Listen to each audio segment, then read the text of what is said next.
தினம்தோறும் விளக்கேற்ற நல்ல எண்ணெய் இதயம் நல்லெண்ணெய். அனைவருக்கும் மாலை நேர வணக்கம். இன்று 3 முக்கியமான அம்சங்கள் குறித்து பேசுவதற்காக இந்த பத்திரிகையாளர் சந்திப்பு நடைபெறுகிறது. ஒன்று, இந்த ஆண்டு காவிரி நீர் தமிழகத்துக்கு வந்து சேராத காரணத்தினால் டெல்டா மாவட்டங்களில் ஏற்பட்டிருக்கக்கூடிய ஒரு அசாதாரணமான சூழல். இப்படிப்பட்ட சூழலில் காவிரி ஆற்றுடைய குறுக்கே மேகதாது என்ற இடத்தில் கர்நாடக அரசு என்ன செய்தும் ஒரு அணையை கட்டியே தீர்வோம் என்று முனைப்பு காட்டுவது குறித்தும் மற்றும் 2-3 முக்கியமான அம்சங்கள் குறித்து நாளை மறுதினம் தமிழகத்தில் உள்ள அனைத்து அரசியல் கட்சிகளுடைய ஆலோசனை கூட்டத்தை நடத்துவதற்கு புதிய தமிழகம் கட்சியின் சார்பாக முன்னெடுக்கப்பட்டு ஆகஸ்ட் மாதம் 1ஆம் தேதி, அதாவது நாளை மறுநாள் சனிக்கிழமை என்று காலை 11 மணிக்கு சென்னை அக்காடு ஹோட்டலில் அனைத்து கட்சி கூட்டம் நடைபெறுகிறது. இந்த கூட்டத்தில் கலந்து கொள்வதற்கு தமிழகத்தில் கூடிய முக்கியமான அனைத்து அரசியல் கட்சிகளுக்கும் ஏறக்குறைய 42 அமைப்புகள், அரசியல் மாநில அரசியல் கட்சிகள், அதே போல தேசிய அளவிலான கட்சிகள், அதே போல விவசாய சங்கங்கள், சமூக நல ஆர்வலர்கள் என 42 அமைப்புகளுக்கு அழைப்பு கொடுத்திருக்கிறோம். இன்றும் அது தொடர்கிறது. ஏறக்குறைய 60 அமைப்புகள் கலந்து கொள்வதற்குண்டான சூழல் இருக்கிறது. பெரும்பாலானவர்கள் அனைத்து அரசியல் கட்சிகளுமே கலந்து கொள்வதற்கு ஒப்புதல் அளித்திருக்கிறார்கள். இது குறித்தும் நான் பேசவிருக்கிறேன். அடுத்தது, தமிழ்நாட்டில் பூரண மதுவிலக்கு அமல்படுத்தப்படும் என்று 2026 சட்டமன்ற தேர்தலுக்கு முன்பாக இன்று ஆட்சியில் இருக்கக்கூடிய விஜய் அவருடைய அரசு, அவருடைய கட்சியினர் செய்த பிரச்சாரத்தினுடைய அடிப்படையில் தான் பெரும்பாலும் பெண்கள் அவர்களுக்கு வாக்களித்தார்கள். எனவே தமிழகத்திலே பூரண மதுவிலக்கு அமல்படுத்தப்படும் என்பதுதான் எல்லோருடைய எதிர்பார்ப்பாக இருந்தது. அதனுடைய தொடக்கமாக ஆட்சிக்கு வந்த ஒரு 10 நாட்களிலேயே தமிழகத்தில் இருக்கக்கூடிய 4650 டாஸ்மாக் கடைகளில் கோவில்கள், கல்விக்கூடங்கள், அதே போல பேருந்து நிலையங்களுக்கு அருகாமல் இருக்கக்கூடிய 717 கடைகள் மூடப்படும் என்று அறிவித்தார்கள். அந்த கடைகளையும் முழுமையாக மூடவில்லை. மூடினாலும் அதே இடத்துல அல்லது அருகாமையில மணமகள் மன்றங்கள் என்ற பெயரில் 1க்கு 4ஆக புதிய கடைகள் திறக்கப்பட்டது. எனவே அதிலும் ஏமாற்றம் மிஞ்சியது. இப்பொழுது வரக்கூடிய செய்திகள் அதை விட மிகவும் ஆபத்தானதாக இருக்கிறது. தமிழ்நாட்டில் இருக்கக்கூடிய இந்த டாஸ்மாக் கடை நிறுவனத்தை இப்பொழுது அரசாங்கம் நடத்தி வருகிறது. அந்த நிறுவனம் தனியாக உருவாக்கப்பட்ட நிறுவனம் நடத்தி வருகிறது. அதனுடைய பெரும்பாலான வருவாய் அரசுக்கு போய் கொண்டிருக்கிறது. பொதுவாக மெல்ல மெல்ல தமிழ்நாட்டில் மதுவிலக்கு அமல்படுத்தப்பட வேண்டும் என்ற அந்த கோரிக்கையை அமல்படுத்துவதற்கு பதிலாக இனிமேல் அதை தனியாருக்கு விடுவதற்குண்டான முயற்சியை மேற்கொள்ளப்பட்டு வருகிறது. இந்த பட்ஜெட்டில் அதற்கான அறிவிப்பு வரும் என்ற செய்திகள் கடந்த ஒரு வாரமாக காலமாக மெல்ல மெல்ல கசிந்து இன்று பெரும்பாலான பத்திரிகைகளில் அது இந்த செய்தி வந்திருக்கிறது. இது எந்த விதத்திலும் சரியானதல்ல. என்று சொன்னால், தனியாருக்கு கடைகள் விடுவதன் மூலமாக பல்வேறு விதமான கூடுதல் தீங்குகள், அதாவது இப்பொழுது கடந்த வாரமே இப்படி இருக்கக்கூடிய டாஸ்மாக் கடைகளுக்கு முதல்ல பார் கடையோடு அட்டாச் ஆகியிருந்தது. இப்பொழுது கூடுதலாக 100 மீட்டருக்கு அருகாமையிலேயே பார்கள், அது ஒன்றல்ல எத்தனை வேண்டும் என்றாலும் வைத்துக் கொள்ளலாம் சொன்னாங்க. அதுக்கு பிறகு ரெஸ்டோ பார், உணவகங்களில் பார் நடத்தலாம் என்று சொன்னார்கள். இப்பொழுது வந்து நகர்ப்புற சென்னை, கோவை, மதுரை உள்ளிட்ட அதே போல பேரூராட்சிக்கு மேல் இருக்கக்கூடிய நகர்ப்புற பகுதிகளில் இருக்கக்கூடிய டாஸ்மாக் கடைகளை முற்றாக வந்து அரசிடத்து நிர்வாகத்தில் எடுத்து தனியாருக்கு கொடுக்கப்பட போவதாக செய்திகள் வருகின்றன. இது உண்மையாக இருக்கும் பட்சத்தில் இது தமிழ்நாடு வந்து இங்க வந்து இது இந்த இது மட்டும் இல்லை, கள்ளச்சாராயம் வந்து ஆறாக ஓடக்கூடிய வாய்ப்பு இருக்கு. நான் கடந்த காலங்களில் 2013க்கு முன்பாக வந்து இந்த டாஸ்மாக் கடை முழுமையாக அரசனுடைய வசத்துக்கு வருவதற்கு முன்பாக எனக்கு தெரிந்த அளவுக்கு தென் மாவட்டங்களில் பல பேர் தனியாக சாராய கடைகளை வைத்து அவர்களே உற்பத்தி செய்து அவர்களே தனியார் கடைகளை விற்று கொண்டு இருந்தார்கள். அப்புறம் ஒரு கடைக்கு இன்னொரு கடைக்கு விலை வித்தியாசம் மிகப்பெரிய அளவுக்கு கட்டுப்படுத்த முடியல. இது போல வந்து அப்ப தரமற்றதை கொடுத்தாங்க. ஸோ இது போல பல முறைகேடுகள் கண்ட பிறகுதான் அரசாங்கம் வந்து முறைப்படுத்துவதற்காக வந்து நீங்க கொண்டு வந்தீங்க. மீண்டும் அந்த கொள்கையிலிருந்து நீங்க ரிவர்ஸ் ஆகி போறது எதை காட்டுது அப்படின்னா, ஒரு பக்கம் ஊழல் ஒழிக்கிறதாக சொல்லிட்டு, ஒரு பக்கம் வந்து நல்லது செய்யறதாக சொல்லிட்டு, இப்பொழுது வந்து தங்களுடைய அருகாமல் இருக்கக்கூடிய லாட்டரி குடும்பத்துக்கு தனியாக வந்து ஒரு தொழிலை ஏற்படுத்தி செய்து தருவதற்காக செய்யக்கூடிய ஒரு மிகப்பெரிய மறைமுகமான தவறான செயலோ என்று தோன்றுகிறது. ஏன்னா இது போயாச்சு அப்படின்னா ஒட்டுமொத்தமான அரசாங்கத்தினுடைய கடைகளை முழுமையாக ஏகபோகமாக ஒரு சிலர் மட்டுமே கைப்பற்றுவதற்கும், அதுக்கு பிறகு அந்த சில்லறை வியாபாரத்தை மற்றவர்கள் அவரிடத்திலே வந்து கெஞ்சி கேட்டு அவர் நடத்துவதற்குண்டான வாய்ப்புகள் அமையும். எனவே இதுக்குள்ள ஒரு மிகப்பெரிய சதி இருப்பதாக காண்கிறோம். இது மிகப்பெரிய தவறானது. இந்த மாதிரி வந்து டாஸ்மாக் தமிழ்நாட்டில் பூரண மதுவிலக்கை வந்து அமல்படுத்தாமல் அதற்கு பிறகு தனியார் இடத்திலே கொடுத்து அதை வந்து நிரந்தரப்படுத்துவதற்கு உண்டான எந்த செயலையும் புதிய தமிழகம் ஏற்றுக்கொள்ளாது. அதுதான் வந்து நாங்கள் வந்து பூரண மதுவிலக்கை வலியுறுத்தி அக்டோபர் மாதம் 2ஆம் தேதி சென்னையில் பிரம்மாண்டமான வகையில பேரணி ஆர்ப்பாட்டத்தை வைத்திருக்கிறோம். அந்த முயற்சியை தமிழ்நாடு அரசு கைவிடணும். எந்த காரணத்தை கொண்டும் வந்து தனியாருக்கு விடக்கூடிய முயற்சியை வந்து ப்ரொசீட் பண்ணக்கூடாது அப்படிங்கிறது தான் என்னுடைய எச்சரிக்கை. அடுத்தது வந்து மிக முக்கியமாக வந்து இன்னொரு முக்கியமாக வந்து இப்போ அண்மையில் வந்து கடந்த 2 நாட்களாக தமிழகத்தில் பேசக்கூடியது வந்து மருத்துவ படிப்பு, அதாவது வந்து எம்டி எம்எஸ்க்கு மேலாக இருக்கக்கூடிய சூப்பர் ஸ்பெஷாலிட்டி டிஎம் படிப்புகள், எம்சி படிப்புகள் வந்து தமிழ்நாட்டிற்கு சென்று சேர வேண்டிய 151 இடங்களை தமிழ்நாடு அரசு மத்திய தோப்புக்கு தாரை வார்த்து விட்டது என்ற ஒரு மிகப்பெரிய ஒரு பிரச்சனை எழுதியிருக்கிறது. இதை பற்றி கொஞ்சம் நான் வந்து விரிவாக விளக்க விரும்புகிறேன். தமிழ்நாட்டில் இருக்கக்கூடிய அரசாங்க மருத்துவக் கல்லூரிகள், மருத்துவமனைகளில் இந்த சூப்பர் ஸ்பெஷாலிட்டி, அதாவது வந்துங்க நரம்பியல், பிளாஸ்டிக்கு, பீடியாட்ரிக் சர்ஜரி, அதுபோக வந்து கேஸ்ட்ரோஎன்ட்ராலஜி, அப்புறம் வந்து கிட்னி டிரான்ஸ்பிளான்டேஷன் பண்ணக்கூடிய எம்சிஹெச், இது போன்ற சூப்பர் ஸ்பெஷாலிட்டி, அதாவது வந்து உயர் சிறப்பு படிப்புகள், அது வந்து டிஎம் கார்டியாலஜி இருக்கும், டிஎம் நெஃப்ரோ இருக்கும், டிஎம் நீரோ இருக்கும், இது போன்ற படிப்புகள். அதே போல எம்சிஹெச் நீரோ, எம்சிஹெச் பிளாஸ்டிக், எம்சிஹெச் கார்டியோதெராசிக், இது போன்ற படிப்புகளுடைய மொத்தமாக வந்து தமிழ்நாட்டிற்குரிய அரசு மருத்துவக் கல்லூரிகளில் வந்து 422 சீட்டு மொத்தம்.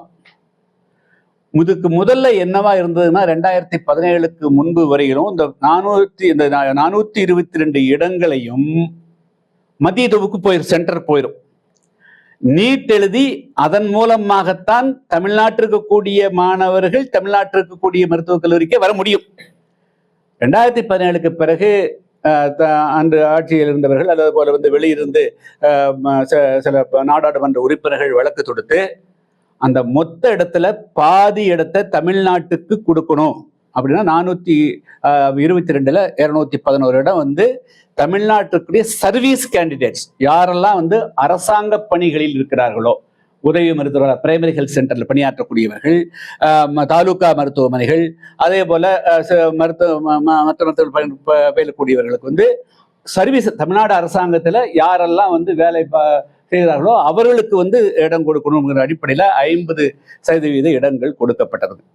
அப்ப ஏற்கனவே எம்டி முடிச்சு எம்எஸ் முடிச்சுட்டு இருந்தவங்க, தமிழ்நாடு அரசாங்கத்தின் கீழ் பணியாற்றி கொண்டிருந்தவர்களுக்கு என்று தமிழ்நாடு சார்பாக போராடி பெறப்பட்ட உரிமை அது. அது என்ன பிரச்சனை அப்படின்னா, இப்பொழுது வந்து இந்த ஆண்டு ஒரு சிறிய தவறு நடந்திருக்கிறது.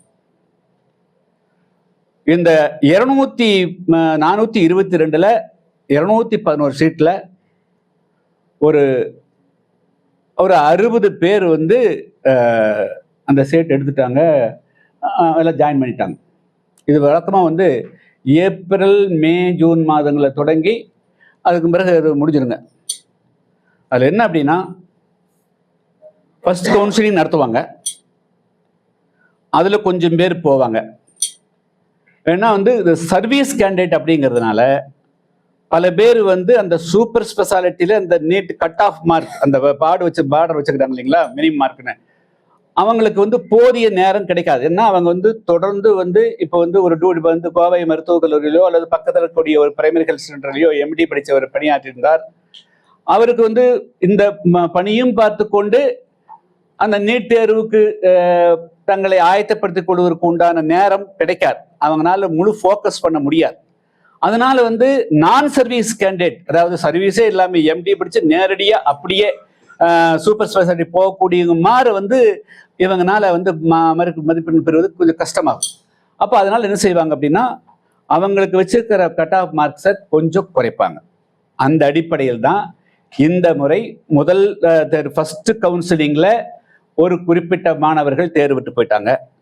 சரி, இந்த 212 422 இடங்கள் இருக்குது, இதை வந்து நம்ம ஃபுல்லா நிரப்பணும் அப்படிங்கிற போது அந்த அந்த அதுல வந்து 50% சென்ட்ரல் வரும்போது மீதி இருக்கிற இடத்த நிரப்பணுங்கிற போது செகண்ட் கவுன்சிலிங்க்கு வந்து போதிய அளவுக்கு மாணவர்கள் இந்த சர்வீஸ் கேண்டிடேட் வராத போது மார்க்கை கொஞ்சம் குறைக்கிறாங்க.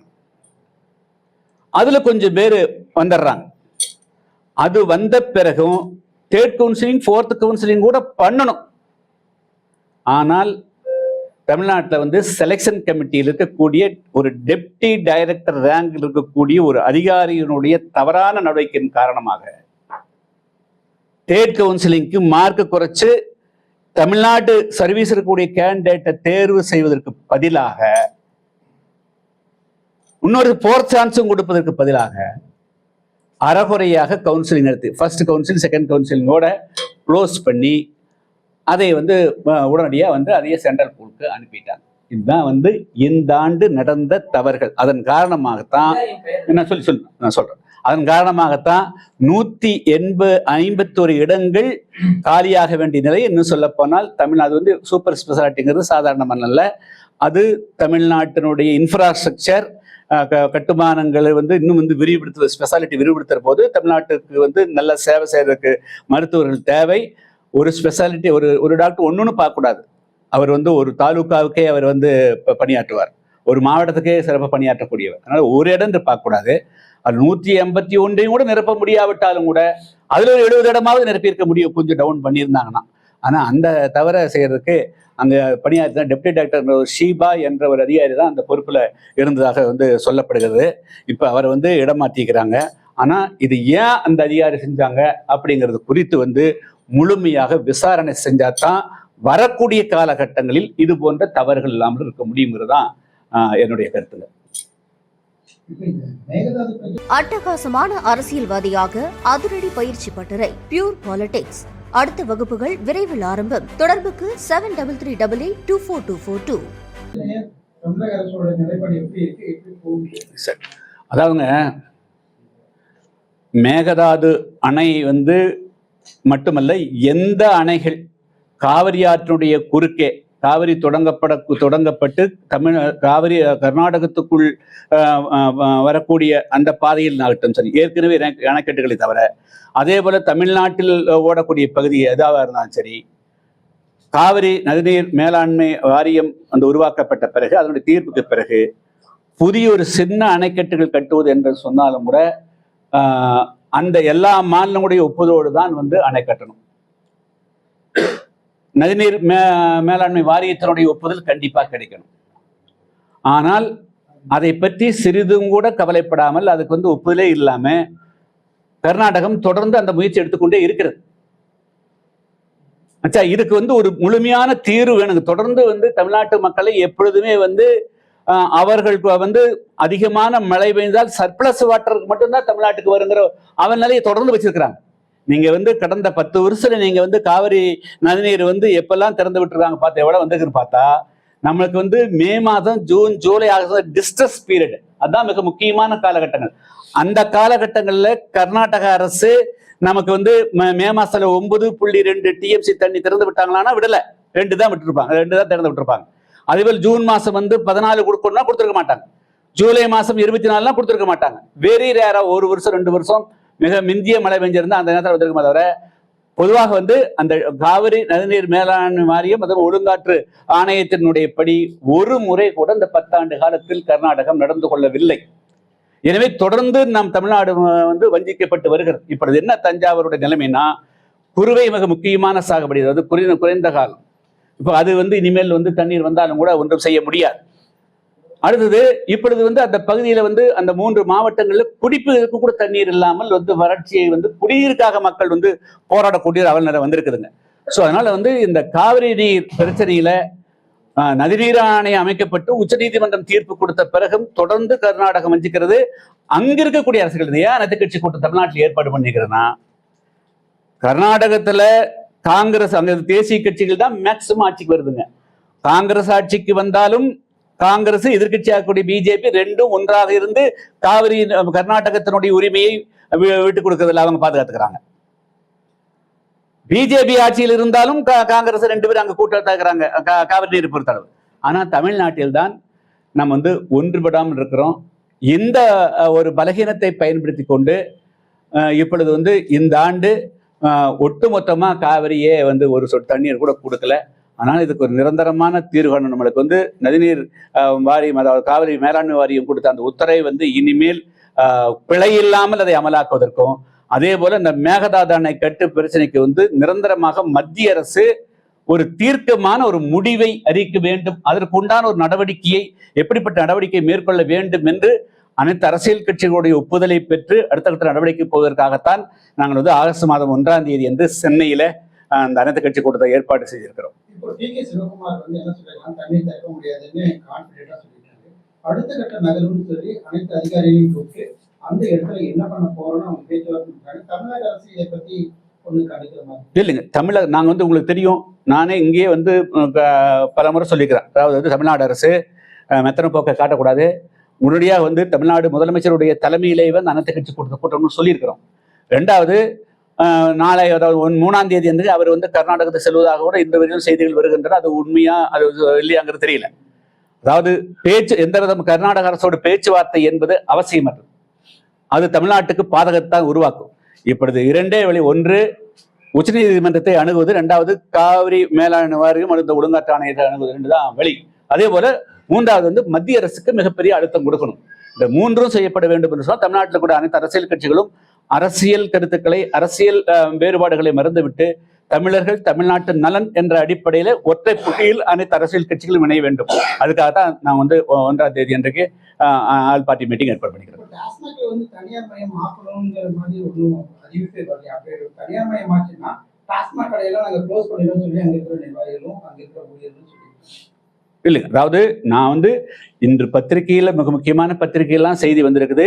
இந்த செய்தி உண்மையா இருக்கக்கூடாது. ஏன்னா ஒன்றொன்றா கசியுதுங்க. ஆச்சா, இப்படி அரசாங்கத்தினுடைய ஒரு செயல்பாடுகள் வந்து இது மாதிரி வந்து மக்களை வந்து ஒரு அதிருப்தி உண்டாக்குற மாதிரி செய்யக்கூடாது.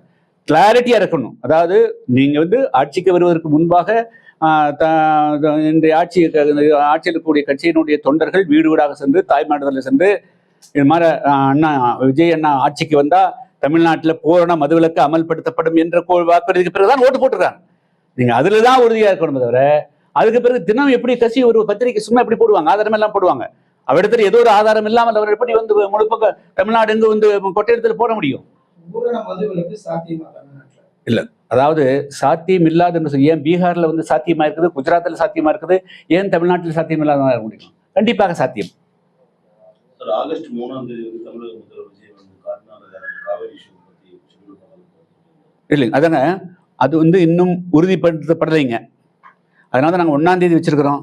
நீங்க அந்த மாதிரி வந்து நீங்க வந்து எந்த விதம் அந்த கடந்த காலத்துல இப்போ எம்ஜிஆர் அவர்கள் போனாரு அப்படின்னு சொன்னா அது அந்த கடந்த காலங்கள் வேற, இன்றைய காலகட்டம். அன்னைக்கு வந்து காவிரி நதிநீர் மேலாண்மை வாரியம் உருவாக்கப்படாத காலகட்டம். சுப்ரீம் கோர்ட் வந்து நமக்கு தண்ணீர் வந்து 177.2 எம்சிங்கிறது நிர்ணயம் செய்யாத காலகட்டம். அன்றிருந்த காலகட்டம் வேற. இன்னைக்கு வந்து நமக்கு வந்து பிளாக் அண்ட் ஒயிட்ல கான்ஸ்டியூஷனா வந்துருச்சு. அப்ப அதுக்கு பிறகு அதை தான் பெறணும் தவிர மீண்டும் பேச்சுவார்த்தைக்கு போக வேண்டிய அவசியம் இல்லை. பேச்சுவார்த்தைக்கு போவதன் மூலமாக நம்ம அதை நிறுத்து போகத்தான் வைக்குமே தவிர அதன் மூலமாக முன்னேற்றம் வராது. நம்மளுக்கு வந்து நம்முடைய பங்கு கிடைக்காது, நம்முடைய உரிமை நீர்த்து போய்விடும். அதனால வந்து தமிழ்நாடு முதலமைச்சர்கள் எந்த காரணத்தை கொண்டும் கர்நாடகத்திற்கு வந்து இந்த நேரத்தில் சென்று முதலமைச்சர் சந்திப்பது தவறாந்து, அதுக்கு மாறாக இப்போ அனைத்து கட்சி கூட்டம் போட்டிருக்கிறோம். அதை எல்லா அனைத்து கட்சி அழைப்பு கொடுத்து நாங்கள் கூட்டம் கூட்டி முடிச்சிடுறோம். அதுக்கு பிறகு எல்லாத்தையும் அழைப்பு கொடுத்துட்டு முதலமைச்சருடைய தலைமையிலேயே பாரத பிரதமர்கள் சந்திக்க போகலாம். அதுதான் நாங்கள் வந்து விரும்புகிறோம். இல்ல நாங்க வந்து எங்களுக்கு இப்ப வந்து எந்த விதமான அரசியல் பாகுபாடுமே இல்லை. ஒரே புள்ளியில தமிழ்நாட்டினுடைய நலன், காவிரியினுடைய பங்கு நம்மளுக்கு சரியா வரணும். அதுல வந்து எல்லா அரசியல் கட்சிகளும் தான் அழைப்பு கொடுத்துக்கிறாங்க. கர்நாடக தேர்தலை மையப்படுத்தி தான் வந்து பாஜக வந்து மேகதாது அணையை கட்டுறதுக்கான முயற்சிகளை மேற்கொண்டிருக்காங்க. இல்ல நம்ம வந்து டைவர்ட் ஆகி போண்டாங்க. நான் முதலே சொல்லிட்டேன், தமிழ்நாட்டு இந்த கர்நாடகத்தை பொறுத்தளவு பிஜேபி ஆட்சியில் இருந்தால் காங்கிரசும் பிஜேபியும் சேர்ந்து கர்நாடகத்தின் நலனை பாதுகாக்கிறார்கள். காங்கிரஸ் ஆட்சியில் இருந்தாலும் பிஜேபி வந்து அரசியல் பார்க்காம காங்கிரஸோடு கைகோர்த்தான் கர்நாடகத்தோட நலனை பாதுகாக்கிறது. தமிழ்நாட்டில் தான் அப்படிப்பட்ட ஒரு நிலை இல்லாத நிலை இருக்கிறது. எனவே தமிழ்நாட்டில் நாம வந்து அங்க தேசிய பாஜக கட்சியோ காங்கிரஸ் கட்சியோ அந்த தேசியங்கிறதெல்லாம் விட்டு போட்டு கர்நாடக அளவுக்கான கட்சியா மாறிடுறாங்க. தமிழ்நாட்டில் தான் அந்த மாற வந்து ஒரு ஒற்றுமையோ ஒரு உணர்வு இல்லாமல் இருக்கிறார்கள். எனவே கர்நாடகத்தை பார்த்தாவது தமிழ்நாட்டிற்கு கூடிய அனைத்து அரசியல் கட்சிகளும் தமிழ்நாட்டினுடைய நலனை பாதுகாப்பதற்கு ஒன்றுபடணும். நீங்க தேசிய கட்சியா செயல்படாதீங்க, இங்க வந்தோன்னா மாநில கட்சியா மாறுங்க. கர்நாடகத்தில் இருக்கிற பிஜேபி எப்படி இருக்குமோ, கர்நாடகத்தில் இருக்கிற காங்கிரஸ் எப்படி இருக்கிறதோ, அதே போல தமிழ்நாட்டிற்கு கூடிய காங்கிரஸ் கட்சி, பிஜேபி கட்சி, பிற தேசிய கட்சிகளும் தமிழ்நாட்டுடைய நலனை பிரதிபலிக்கக்கூடிய வகையில ஒன்றுபட்டு செயல்படணும். இதுதான்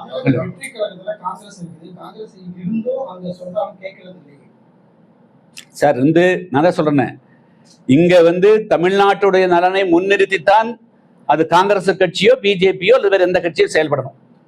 நீங்க வந்து தேசிய கட்சியா இருந்த இரட்டை வேடம் இருக்கக்கூடாது. காங்கிரஸ் கட்சியும் இருக்கக்கூடாது, பிஜேபி இருக்கக்கூடாது. இரட்டை வேடத்தை வந்து காங்கிரஸும் தவிர்க்கணும், பிஜேபியும் தவிர்க்கணும். நீங்க முழுமையா தமிழ்நாட்டில் இருக்கக்கூடிய பாஜக முழு மூச்சோட தமிழ்நாட்டு பக்கம் காங்கிரஸ் இங்க இருக்க தமிழ்நாடு கூட்டணிக்காக இங்கொன்று அங்கொன்று பேசக்கூடாது. அவங்க களத்துக்கு வரணும். அவங்களுடைய பிரதிநிதிகளும் நாளை மறுநாள் நடக்கக்கூடிய பார்ட்டி மீட்டிங்ல கலந்து அவனுடைய கருத்தை சொல்லணும். தமிழ்நாட்டோடு இணைந்து பயணிக்கணும். Okay, thank you.